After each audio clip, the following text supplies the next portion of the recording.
In 1998, a group of U.S. doctors and philanthropists working on the border between Thailand and Myanmar started a small non-profit that would become Community Partners International, or CPI. The border offered sanctuary to those fleeing war, poverty, and human rights abuses in Myanmar. Each year, thousands of refugees escaped through the jungles to safety. That was the beginning of CPI's journey with them. When CPI started, we were working in the middle of active conflict zones. But what we found was that the people we were trying to help had tremendous resilience. Despite landmines being shot at and villages being burned, the people were able to provide basic services such as healthcare for themselves with the proper training and resources. For the first 10 years, it was a complete backpack approach, and we helped train mobile medics and establish mobile clinics. Everything that they used had to be portable so that they could reach the villagers and travel with them in case that they were displaced. The medics, they risk their lives every day to deliver emergency health services to women and children. For humanitarian aid to be effective, the communities themselves have to be in charge. They have the local knowledge, they know the terrain, and most importantly, they have the trust of the people. The medics, they developed incredible skills. They carried out amputations and other types of emergency surgery safely on the jungle floor. They provided care to pregnant women and young children. They treated deadly diseases like malaria. They saved so many lives. In the last decade, Myanmar has begun to transition towards democracy. But the impact of decades of conflict and military rule will take time to heal.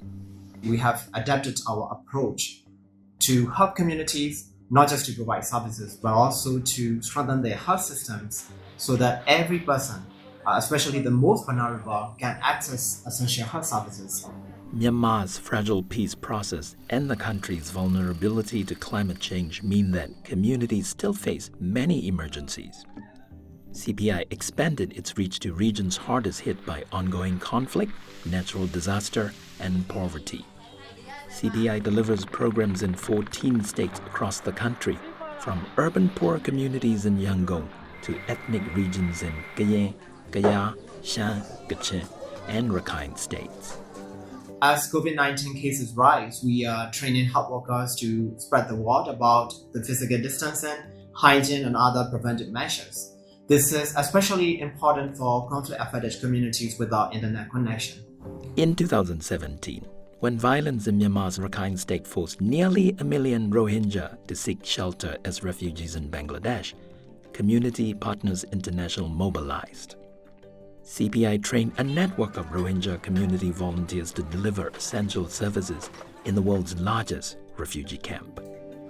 Building community capacity in this way helps to strengthen Rohingya self-sufficiency and resilience. The camps are actually a perfect environment for COVID-19 to spread.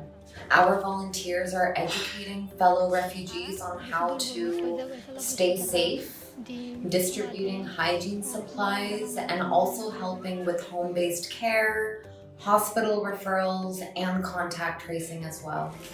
Our volunteers have also installed 150 hand washing stations in and around the camp area. We set up and are now operating a COVID-19 isolation and treatment facility at the district hospital in Cox's Bazar. With your help, CPI can continue our partnerships with local communities to achieve life-changing impacts. What was true 20 years ago when we started CPI remains true today.